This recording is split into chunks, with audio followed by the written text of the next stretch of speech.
got to ask for help. And it's not financial help, it's knowledge. And I find that most successful people have no problem giving you their knowledge. And what you have to do with that is ask all kinds of questions, make your own decision on what's right for you, and move forward. So you might ask three different guys the same question and get three separate answers. Now you've got to filter that and say, what works best for my program, the way I want to move forward in business. And, you're going to make mistakes. You just don't ever want to make them twice.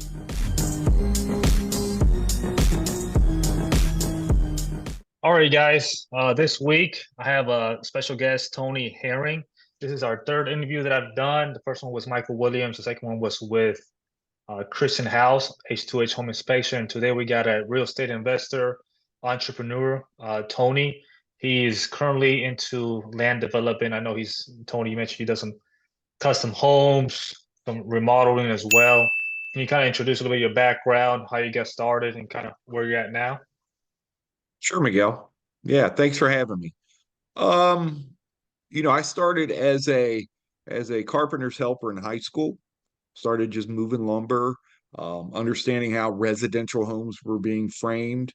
That's what we primarily did was frame homes and do exterior trim, all wood. Uh, when I was 21, I started my own business because I was doing so much side work that it just made sense to do that transition. And when I was 24, I built a house for my family.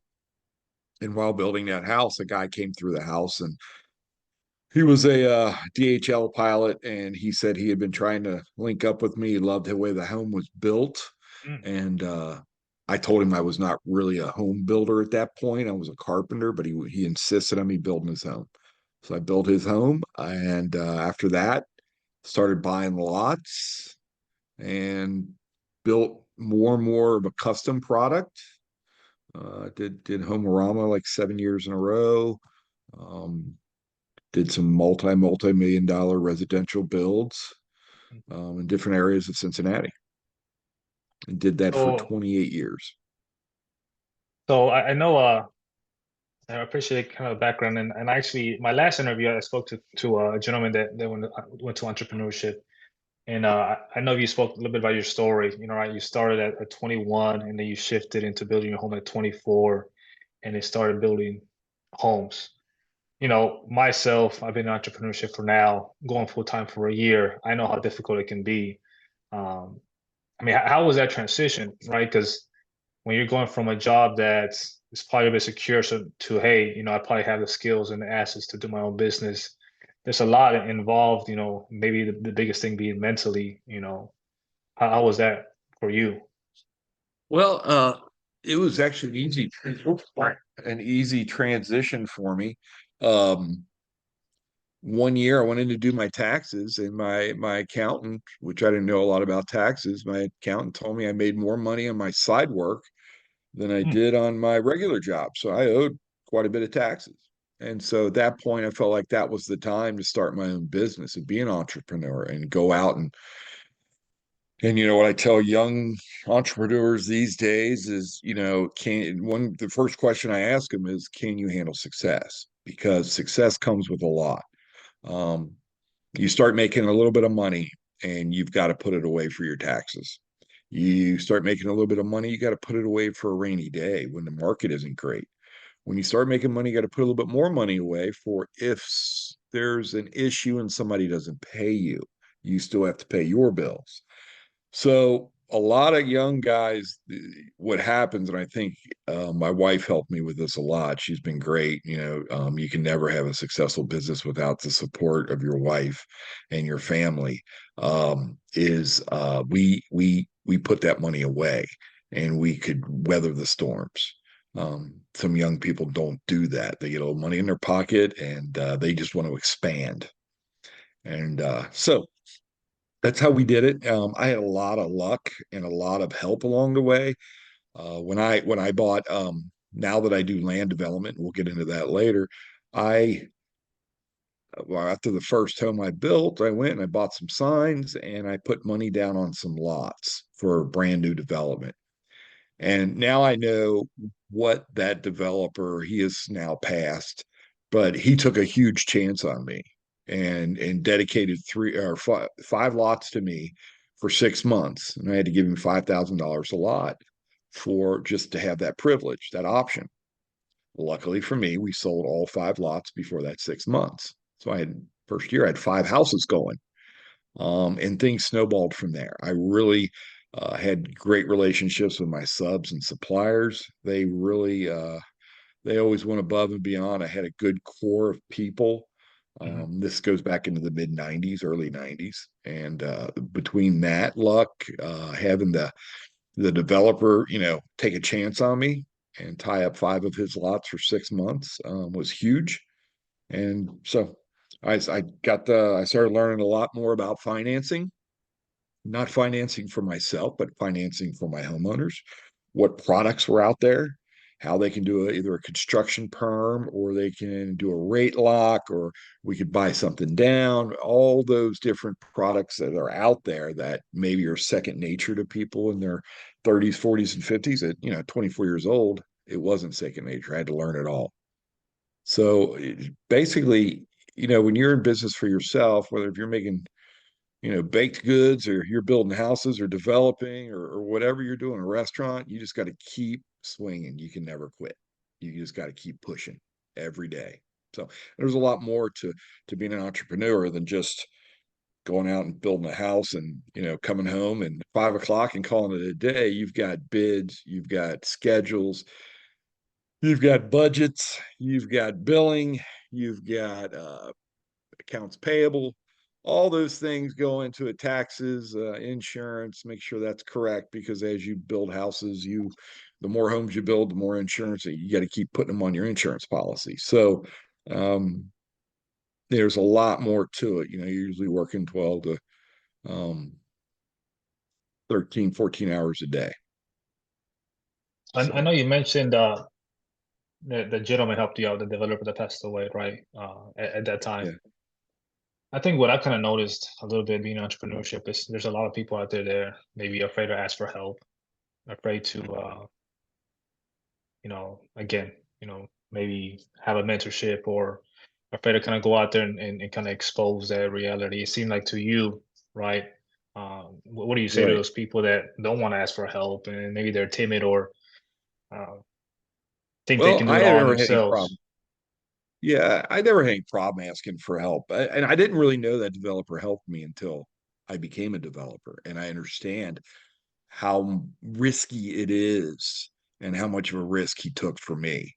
Um, I, I would say you're going to have to get over that because you've got to ask for help. And it's not financial help, it's knowledge. And I find that most successful people have no problem giving you their knowledge. And what you have to do with that is is ask all kinds of questions, make your own decision on what's right for you, and move forward. So you might ask three different guys the same question, you get three separate answers. Now you've got to filter that and say, what works best for my program, the way I want to move forward in business. And you're going to make mistakes. You just don't ever want to make them twice, you know, stuff like that. Uh, has the entrepreneurship or custom homes always been a pretty smooth road, or did you hit any peaks and valleys along your way to where you're at now? Yeah, there's all kinds of peaks and valleys. The market was great in the 90s. It was great in the early 2000s. And, of course, 2008, the phone stopped ringing. I'd have to pick the phone up to make sure it was still working because nobody was calling in late 2007 and 2008.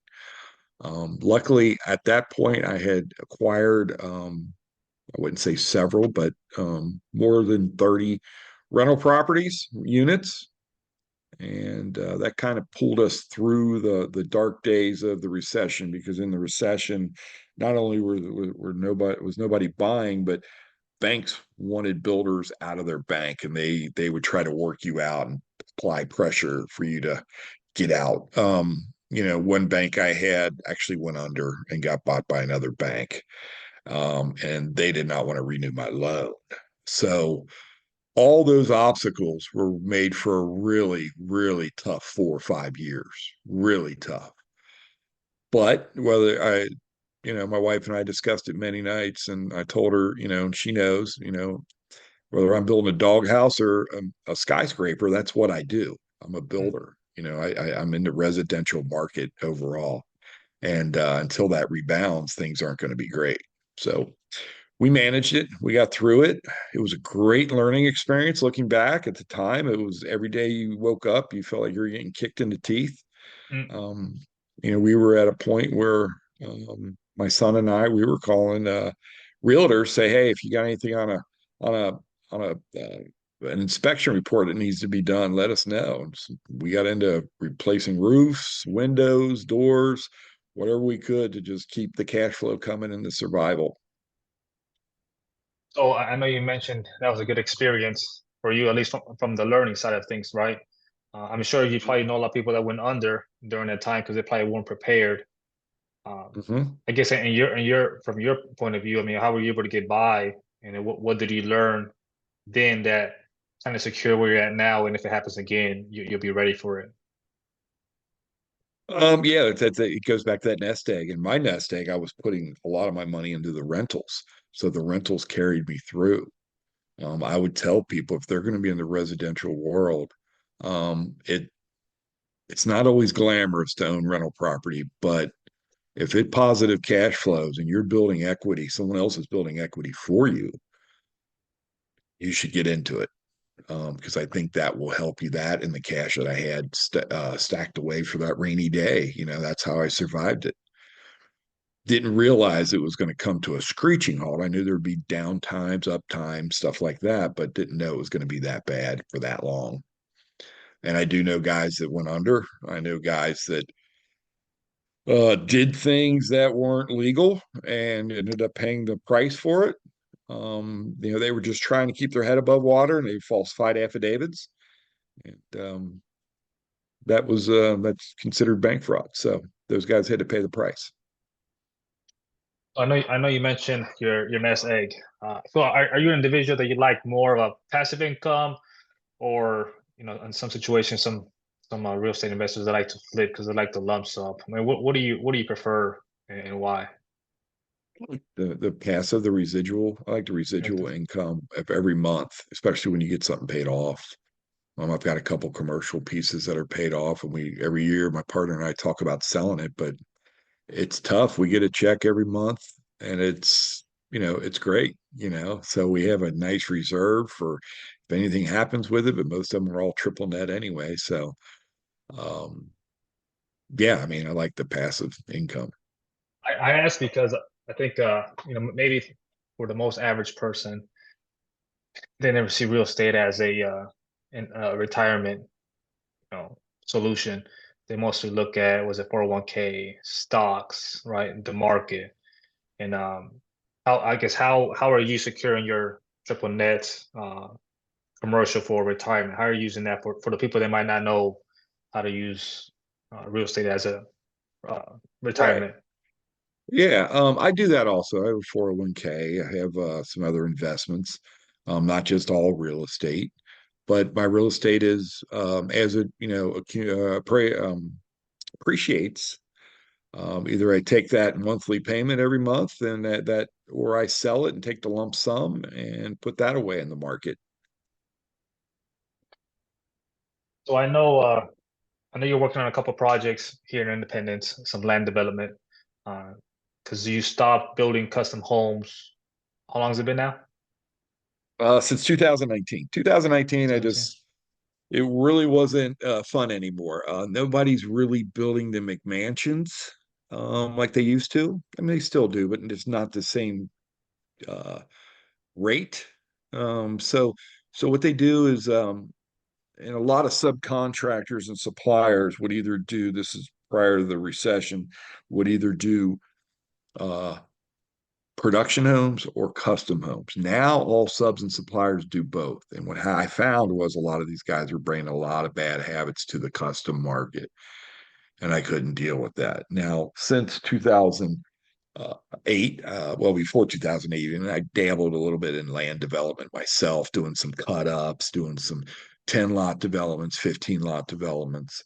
And in 2019, I just started doing that full time. I said, I'm going to stop building for the foreseeable future. I don't enjoy it anymore. I can't create like I like to. Do the homes, do the fine details that I love to do in a home because it's just not in the budget for people.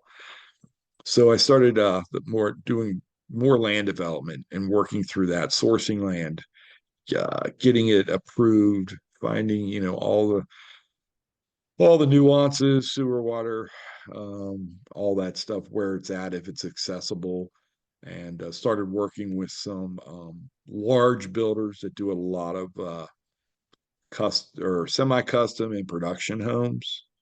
And we churn out probably 100 lots a year, 150 lots a year, somewhere around there, with a couple different partners that I have. So it's been really good because in this market with the interest rates, it doesn't seem to affect the starter homes and the townhomes and condominiums as much as it does the semi-custom and custom homes.